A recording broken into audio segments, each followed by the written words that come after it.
So good morning guys. तो चलिए start करते हैं आज के यानी कि 22 मार्च के इंपॉर्टेंट करंट अफेयर्स को। तो आज का सबसे इंपॉर्टेंट प्रश्न ये एग्जाम में पूछा जाने वाला प्रश्न है। क्या है प्रश्न? अभी हाल ही में इंटरनेशनल ओलंपिक कमेटी की पहली महिला अध्यक्ष कौन बनी है? तो आंसर होगा क्रिस्टी कोवेंट्री इनका नाम है। और आपको याद हो तो अभी कुछ दिन पहले हम लोगों ने पढ़ा था इंटरनेशनल ओलंपिक कमेटी की अभी 144वें नंबर की बैठक हुई थी ग्रीस में, जहां मैंने आपको बताया भी था कि यहीं पर इसके नए अध्यक्ष चुने जाएंगे। तो अभी नए अध्यक्ष चुन लिए गए हैं। तो याद रखेंगे इंटरनेशनल ओलंपिक कमेटी की अभी नई अध्यक्ष बन गई हैं क्रिस्टी कोवेंट्री इनका नाम है। आप पूछोगे ये किस देश की है? तो ये जिम्बाब्वे की है। वर्तमान में ये जिम्बाब्वे की खेल मंत्री भी हैं और वैसे ये एक स्विमर भी हैं। वे 2 बार ओलंपिक में तैराकी में गोल्ड जीत चुकी हैं। तो अब ये इंटरनेशनल ओलंपिक कमेटी की अध्यक्ष बन चुकी हैं। अच्छा, इन्होंने किनका स्थान लिया? अभी तक कौन थे इसके अध्यक्ष? थॉमस बक। ये भी याद रखना, इन्होंने किनका स्थान लिया? थॉमस बक का स्थान लिया है। और इस तरह से इंटरनेशनल ओलंपिक कमेटी की वो पहली महिला अध्यक्ष बन गई हैं, इसीलिए प्रश्न इंपॉर्टेंट हो जाता है। और आप यूं भी कह सकते हो कि वो पहली अफ्रीकी अध्यक्ष भी है, मतलब पूरी अफ्रीकी कॉन्टिनेंट में पूरी अफ्रीका कॉन्टिनेंट से कोई व्यक्ति जो इस पद पर आया है वो है ये क्रिस्टी कोवेंट्री। तो इसीलिए मैंने आपको स्टार्टिंग में बोल दिया था कि नाम बहुत ज्यादा इंपॉर्टेंट है। एग्जाम में इस तरह के प्रश्न पूछे जाते हैं। इस तरह के प्रश्न नहीं आएंगे तो फिर किस तरह के आएंगे? बाकी इंटरनेशनल ओलंपिक कमेटी में आपको रिवाइज कराता हूँ। नहीं देखिए तुम, देखो इंटरनेशनल ओलंपिक कमेटी की स्थापना होती है 23 जून 1894 1894 में, इसीलिए 23 जून को आप इंटरनेशनल ओलंपिक डे के रूप में मनाते हो। हेडक्वार्टर लुज़ेन स्विट्जरलैंड में है। हेड है, अब तो नई बन गई है ये क्रिस्टी कोवेंट्री। और पहले जो ओलंपिक हुए थे, ये प्रश्न एग्जाम में आ चुका है, 1896 में हुए। फिर अगले में पूछ रहे हैं कि अभी हाल ही में महाराष्ट्र भूषण पुरस्कार से किसे सम्मानित किया गया? तो आंसर होगा रामवी सुतार को। रामवी सुतार आप जानते हो कौन है? जिन्होंने स्टैच्यू ऑफ यूनिटी का डिजाइन तैयार किया। स्टैच्यू ऑफ यूनिटी जो कि सरदार वल्लभ भाई पटेल जी की सबसे ऊंची स्टैच्यू है दुनिया की, ये केवड़िया गुजरात में आपको मिलेगी। तो वो इन्होंने ही बनाई थी और अभी इन्हीं को महाराष्ट्र भूषण पुरस्कार के लिए चुना गया है। और हम सब इन्हीं का नाम स्टैच्यू ऑफ यूनिटी के बाद से ही जानने लगे हैं। अच्छा, स्टैच्यू ऑफ यूनिटी कहाँ पर है? ये नर्मदा नदी के किनारे साधु बेट द्वीप पर आपको केवड़िया गुजरात में मिलेगी। दुनिया की सबसे ऊंची स्टैच्यू है ये, जिसकी हाइट कितनी है? 182 मीटर है। और रामवी सुतार जी की बात करें, ये महाराष्ट्र से बिलोंग करते हैं और इनकी उम्र पता है आपको? 100 वर्ष इनकी उम्र हो चुकी है और अभी भी इस उम्र में भी ये लगातार काम कर रहे हैं। अभी चैत्य भूमि मुंबई के लिए डॉक्टर बाबा साहब अंबेडकर की एक प्रतिमा बनाने का काम इनको सौंपा गया है, उस पर ये काम कर रहे हैं। तो ये काबिले तारीफ है। इनको 1999 में पद्मश्री मिल चुका है, 2016 में पद्म भूषण इनको मिल चुका है। तो काफी सारे अचीवमेंट है इनको लेकर के और इसीलिए अभी महाराष्ट्र भूषण पुरस्कार से इनको सम्मानित किया गया। महाराष्ट्र भूषण पुरस्कार की बात करें तो पहली बार ये 1996 में दिया गया था। आप कह सकते हो महाराष्ट्र का सर्वोच्च नागरिक पुरस्कार है ये, जिसमें पुरस्कार राशि के रूप में 25 लाख रुपए दिए जाते हैं। फिर अगला प्रश्न दिवस वाला है। अच्छा, ये बड़ा इंपॉर्टेंट दिवस हो जाएगा। बहुत सारे दिवस इसी दिन को मनाए जाते हैं। देखो पहले अभी पूछ रहे अंतर्राष्ट्रीय वन दिवस कब मनाया जाता है? तो इसका उत्तर हो जाएगा 21 मार्च को। तो हर साल 21 मार्च को इंटरनेशनल डे ऑफ फॉरेस्ट यानी कि अंतर्राष्ट्रीय वन दिवस के रूप में मनाया जाता है। उद्देश्य है वनों का संरक्षण करना। पहली बार 2013 में मनाया गया था। अच्छा, मेन बात करते हैं इसकी थीम की। थीम क्या है? फॉरेस्ट एंड फूड इसकी थीम है। अच्छा, वनों की बात कर रहे हैं तो एक इंपॉर्टेंट डेटा मैं आपको बता दूं। यूनाइटेड नेशन के अनुसार वनों की कटाई के कारण दुनिया भर में हर साल लगभग 1 करोड़ हेक्टेयर या 10 मिलियन हेक्टेयर वन क्षेत्र हर साल नष्ट हो रहे हैं। और वनों की बात है तो याद आएगा अभी जो 18वीं भारत वन स्थिति रिपोर्ट आई थी, फॉरेस्ट रिपोर्ट 2023 आई थी, तो उसके बारे में कुछ डेटा मैं आपको रिवाइज करवा दूं। देखो पहले तो याद रखना, ये जो रिपोर्ट है ये पहली बार जारी की गई थी 1987 में और हर 2 साल में आती है। कौन जारी करता है? फॉरेस्ट रिसर्च इंस्टीट्यूट देहरादून इसको जारी करता है।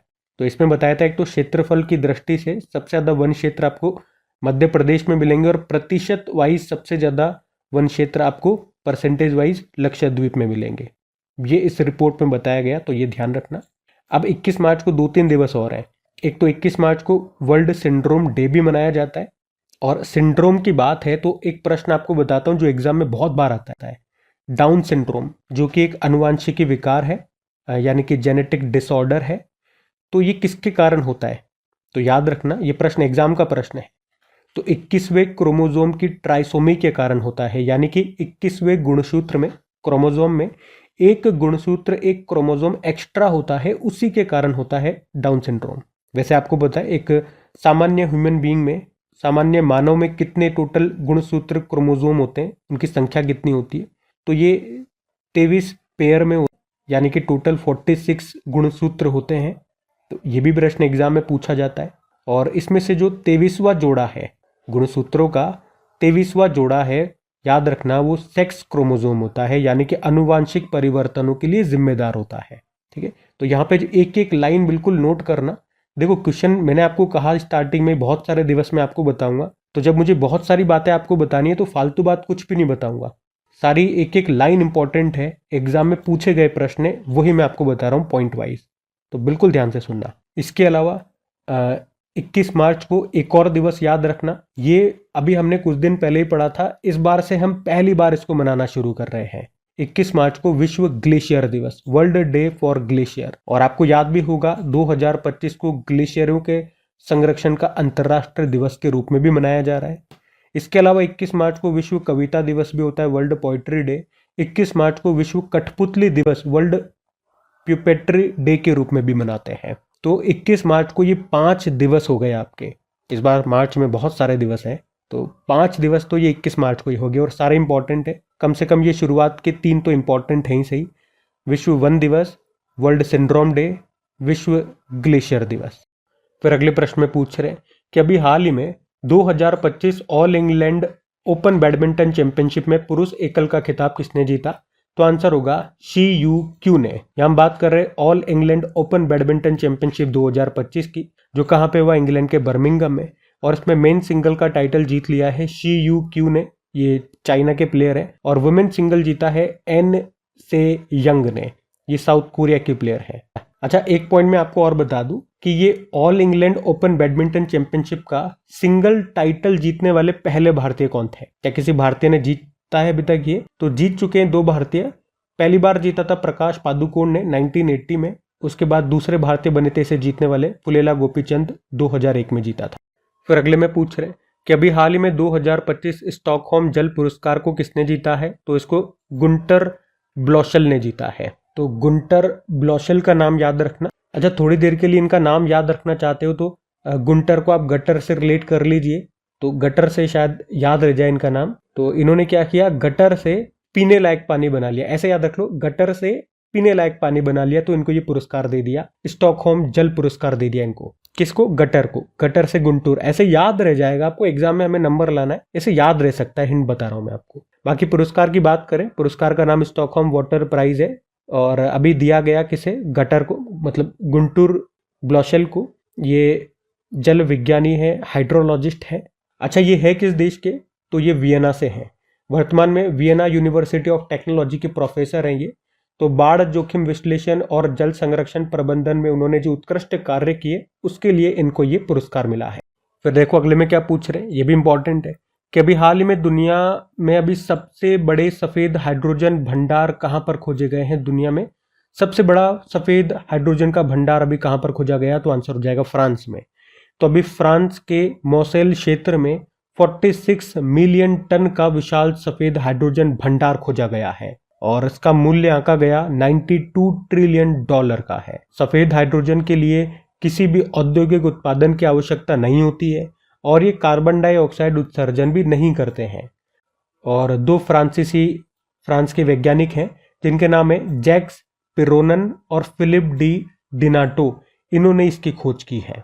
जो सफेद हाइड्रोजन है, इसके भंडार दुनिया भर में पाए जाते हैं, जिसमें से मुख्य रूप से अमेरिका, रशिया, ऑस्ट्रेलिया और यूरोप शामिल है। और सफेद हाइड्रोजन एक किफायती विकल्प हो सकता है जिसकी अनुमानित कीमत सिर्फ $1 प्रति किलोग्राम होती है, जबकि ग्रीन हाइड्रोजन की कीमत $6 पर केजी होती है। तो सिंपल सा याद रखेंगे, अभी दुनिया का सबसे बड़ा सफेद हाइड्रोजन का भंडार कहां पे खोजा गया? फ्रांस में। फिर अगले में पूछ रहे कि 2025 की जनगणना के अनुसार पश्चिम बंगाल में एक सींग वाले गेंडों की संख्या कुल कितनी हो गई है? तो आंसर हो जाएगा 392। तो अभी पश्चिम बंगाल राज्य वन विभाग ने राज्य में गेंडों की आबादी की नवीनतम डेटा को जारी किया है और इसमें बताया गया कि पश्चिम बंगाल में एक सींग वाले जो गेंडे हैं उनकी 2022 में संख्या 347 थी, अभी 2025 में ये बढ़ करके 392 हो गई है और 2013 में ये संख्या 229 थी। और आपको बता दूं, पश्चिम बंगाल में 2 नेशनल पार्क है जहाँ पे एक सिंग वाले गेंडे पाए जाते हैं। एक तो जल्दापारा नेशनल पार्क और एक है Gorumara national park. Jaldapara national park में 331 ये गेंडे हैं और गोरुमारा में 61 है। तो टोटल पश्चिम बंगाल में कितने हो गए, इन दोनों को जोड़ोगे तो 392 हो गए। और इसके अलावा मैं आपको बता दूं कि भारत में वैसे सबसे ज्यादा गेंडे ये असम के काजीरंगा नेशनल पार्क में आपको मिलेंगे, जहां पे 2600 से ज्यादा गेंडे हैं, एक सिंग वाले गेंडे। तो भारत में अगर बात करें कि एक सिंग वाले गेंडे पाए कहां पे जाते हैं, असम में सबसे ज्यादा, असम में, फिर उसके बाद पश्चिम बंगाल में और फिर उसके बाद उत्तर प्रदेश में। संख्या के मामले में बता रहा हूं मैं इसी ऑर्डर में, सबसे ज्यादा असम में, फिर पश्चिम बंगाल में, फिर उत्तर प्रदेश में। उत्तर प्रदेश में एकमात्र आपका नेशनल पार्क है दुधवा नेशनल पार्क, यहाँ पे आपको मिलेंगे एक सिंग वाले गेंडे। और एशिया में गेंडों की मुख्य रूप से 3 प्रजातियां हैं, एक भारतीय है, एक सुमात्रा है और एक जावन है। ये भारतीय और जावन जो प्रजाति है ये एक सिंग वाले गेंडों की है, सुमात्रा प्रजाति 2 सिंग वाले गेंडों की है। और अगर आप पूछोगे कि वन्यजीव संरक्षण अधिनियम 1972 1972 की किस अनुसूची में एक सिंग वाले गेंडों को रखा गया है, तो अनुसूची 1 के भाग 1 में, जो भारत में प्रजातियों को पूर्ण सुरक्षा प्रदान करती है। फिर अगले में पूछ रहे, हाल ही में launch to the 7th generation नामक पुस्तक को किसने लिखा है, तो आंसर हो जाएगा डॉक्टर VI मथन ने। तो बुक का नाम है टू द 7th जनरेशन, इसको लिखा है डॉक्टर VI मथन ने। वे क्रिश्चियन मेडिकल कॉलेज वेल्लोर के पूर्व डायरेक्टर हैं जिन्होंने ये बुक लिखी है। और वो जब यहाँ के डायरेक्टर थे, डायरेक्टर के पद पर रहते हुए जब वो काम करते थे, तो उसी जर्नी में जो हुआ उनके साथ, वो सब इन्होंने इस बुक में बताया है। तो बुक का नाम याद रखना और लेखक का नाम याद रखना आप बस।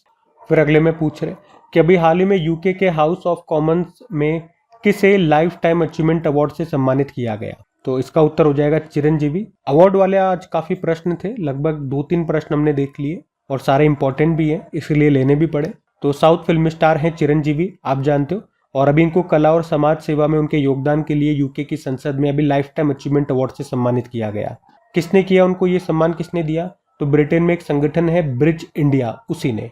और ब्रिज इंडिया ने पहली बार किसी व्यक्ति को ऐसा पुरस्कार दिया है। हाउस ऑफ कॉमन ये यूके संसद के निचले सदन को कहा जाता है। और चिरंजीवी की बात करें, हमने कहा ये साउथ इंडस्ट्री के एक्टर है, तेलुगु सिनेमा के अभिनेता है। और आपको याद हो तो पिछले साल 2024 में पद्म विभूषण इनको सम्मानित किया गया था। और 2024 में ही गिनीज वर्ल्ड रिकॉर्ड ने भारतीय फिल्म उद्योग में सबसे सफल एक्टर और डांसर के रूप में उनको मान्यता दी थी, तब भी इनका नाम न्यूज में था, ध्यान रखना, ठीक है। और आज अवार्ड हम पढ़ ही चुके हैं काफी सारे, तो अगले प्रश्न की ओर बढ़ते हैं।